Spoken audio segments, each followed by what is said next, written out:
దేవుడు మనకిచ్చిన కన్నులు, కంటి చూపు దేని కొరకు మనం వాడుతున్నాము? కనబడిన ప్రతిదీ చూస్తున్నావా? Some people are addicted to porn. భూత చిత్రాలకు, భయంకరమైన చిత్రాలకు చాలామంది అడిక్ట్ అయిపోయారు. అండ్ సారీ టు సే, చాలామంది అనుకుంటారు ఈ పార్నోగ్రఫీ అనేది పురుషులే చూస్తారని. నేను కూడా అలాగే అనుకునేదాన్ని, పురుషులేమో దానికి అడిక్ట్ అని. కాదు, నంబర్స్ ఏం చెప్తున్నాయంటే పురుషుల కన్నా ఎక్కువ పార్నోగ్రఫీకి స్త్రీలు అడిక్ట్ అయిపోయారంటండి. మన చర్చిలో స్త్రీలు అని అనడం లేదు, but I'm talking about statistics in general. ఈ భూత చిత్రాలు చూడడానికి అలవాటు పడిపోయిన వాళ్ళ పరిస్థితి ఏంటంటే ఒక్కసారి చూస్తే ఇంకా ఇంకా ఇంకా ఇంకా చూస్తానే. నేటి తరంలో చాలామంది యవ్వనస్తులు కూడా అడిక్ట్ అయిపోయారు. జాగ్రత్త, మీ పిల్లలకి ఫోన్లు ఇచ్చేస్తున్నారు. కరెక్టే కదండి, పిల్లలు చాలా జ్ఞానం పొందుకుంటున్నారండి ఆన్లైన్ క్లాస్. ఆ పిల్లలు అలాగే చెప్తారు, ఆన్లైన్ క్లాసులు అంటే తప్ప ఇవ్వరు కదా. డివైజెస్, స్మార్ట్ ఫోన్లు, ఐప్యాడ్లు, ట్యాబ్లు, కంప్యూటర్లు, క్లాసులు, ఆన్లైన్ క్లాసులు, అసైన్మెంట్లు, ప్రాజెక్ట్ వర్కులు. అమ్మ అనుకుంటుంది విరగబడి చదివేస్తుంది మా అమ్మాయి. మా అబ్బాయి మామూలుగా చదవట్లా, ప్రార్థనకు కూడా రాడు, అంత బాగా చదివేస్తున్నాడు. అక్కడ ఏం చదువుతూ ఉంటాడంటే కొన్నిసార్లు అక్కడ ఏం చదువుతూ ఉంటుందంటే అమ్మాయి, షీ కంటిన్యూస్లీ వాచెస్. కొన్నిసార్లు మనం చూడలేకపోతున్నాం అండి, మన పిల్లలు ఏం చేస్తున్నారు. గుడ్డిగా నమ్మేస్తున్నాం తల్లిదండ్రులుగా, కొన్నిసార్లు గుడ్డిగా నమ్ముతున్నాం. వాళ్ళు లోకంలో పాపంలో ఎంత మునిగి తేలుతూ ఉన్నారో. అందుకే సామెతల గ్రంథం 31వ అధ్యాయంలో ఒక మాట ఉంటుంది, ఆమె తన ఇంటి వారి నడతలు బాగుగా కనిపెట్టును. సీసీ కెమెరాలు చూస్తున్నాం, మా గేటు దగ్గరికి ఎవరు వస్తున్నారు, మా ఇంటి బయట ఎవరు బెల్ల కొడుతున్నారు. కరెక్టే, ఇంటిని గమనించుకుంటున్నావు, ఇంటిలో ఉన్నవారిని గమనిస్తున్నావా? Are you watching about what's happening with your family? నీ కుటుంబాన్ని గురించి ఏం జరుగుతుందో నువ్వు గమనిస్తున్నావా? శ్రద్ధ కలిగి ఉన్నావా? చాలామంది తల్లులు వాళ్ళ ఫోన్లో వాళ్ళే బిజీగా ఉంటున్నారు. పిల్లల ఫోన్లు చూసే అంత టైం ఎక్కడ ఉంటుందండి? ఎవరి వరల్డ్ వాళ్ళు క్రియేట్ చేసేసుకుంటున్నారు కదా, ఎవరి ప్రపంచాన్ని వాళ్ళు సృష్టించుకుంటున్నారు, ఎవరి ప్రపంచంలో వాళ్ళు బ్రతుకుతూ ఉన్నారు. దేవుడు మనకి సమీపముగా ఉన్నాడు.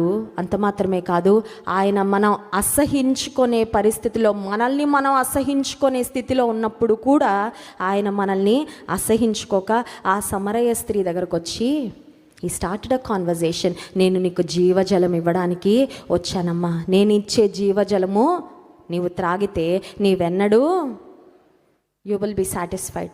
No more searching, no more wandering. ఇంకా అక్కడ తిరగాలి, ఇక్కడ తిరగాలి, అది చూడాలి, ఇది చూడాలని ఇంకా ఆశ నీకు ఉండదు. యేసయ్య దగ్గరకు వస్తే you have reached your destination. స్తోత్రం కలుగును గాక. గమ్యం చేరిపోయినట్టే. ఇంకా అక్కడెక్కడ వెతకాల్సిన అవసరం లేదు, అక్కడెక్కడ తిరగాల్సిన అవసరం లేదు సంతృప్తి కొరకు. ఒకవేళ తాగుడికి బానిసైన వాళ్ళు తాగుతూ ఉంటే ఇంకా ఇంకా ఇంకా ఇంకా తాగాలని. రాజమండ్రిలో ఒక డాక్టర్ గారు ఉండేవారట చాలా కాలం క్రితం. ఆయన సిగరెట్లకు బానిస అంటండి, అద్భుతమైన డాక్టర్ గారంట. ఎంత బానిస అంటే రోజుకి కొన్ని ప్యాకెట్లు కాల్చేవారట. పేషెంట్లు వస్తే కూడా వాళ్ళని చూస్తూ కూడా తాగేసేవాడంట. పాపం ఆయన అంతా అడిక్ట్ అయిపోతే ఒకరోజు ఒక అమ్మాయికి ట్రీట్మెంట్ చేస్తూ ఆ సిగరెట్ సడన్గా అమ్మాయి ఒళ్ళో పడితే కాలిపోయిందంటండి.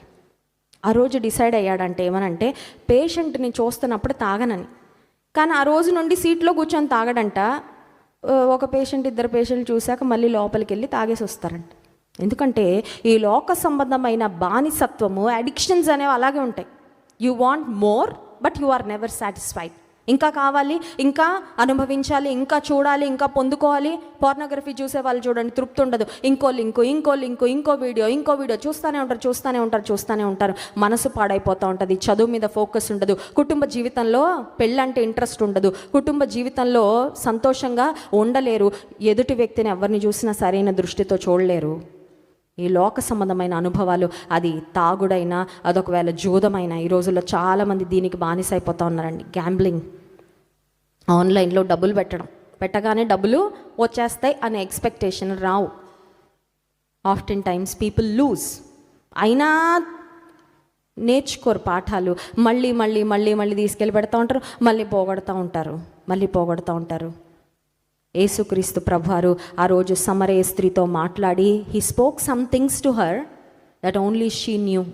ఆమెకొక్కదానికే తెలిసిన, ఆమె గురించి తెలిసిన విషయాలు కూడా యేసయ్య ఆమెతో మాట్లాడారు. ఈ ఉదయకాల సమయంలో నీ గురించి నీకు మాత్రమే తెలిసిన విషయాలు కూడా ప్రభువుకు బాగా తెలుసు. అవన్నీ తెలిసి ఉండి కూడా నీకు ఆయన దగ్గరగా రావాలని ఇష్టపడుతున్నాడు. ఎప్పుడైతే యేసయ్య ఆమెతో సంభాషణ చేశారో, యేసయ్య ఆమెకు సమయాన్ని వెచ్చించారండి. God spend some time speaking to her to transform her life. ఇప్పుడు యేసయ్య మాట్లాడిన తర్వాత జరిగిన కార్యం ఏంటి అని ఆలోచన చేస్తే 28వ వచనం, యోహాను సువార్త 4వ అధ్యాయం. ఆ స్త్రీ తన కుండ విడిచిపెట్టి ఊరిలోనికి వెళ్ళి, మీరు వచ్చి నేను చేసినవన్నీ నాతో చెప్పిన మనుష్యుని చూడుడి, ఈయన క్రీస్తు కాడా అని ఆ ఊరి వారితో. When you really have an encounter with Jesus, your life will be transformed. నిజంగా యేసుక్రీస్తు ప్రభువారు నీతో మాట్లాడితే, ఆయన దర్శన భాగ్యం కలిగితే, ఆయనకు దగ్గరగా వస్తే ఉన్న స్థితిలో ఉండము. స్తోత్రం కలుగునుగాక. హల్లెలూయా.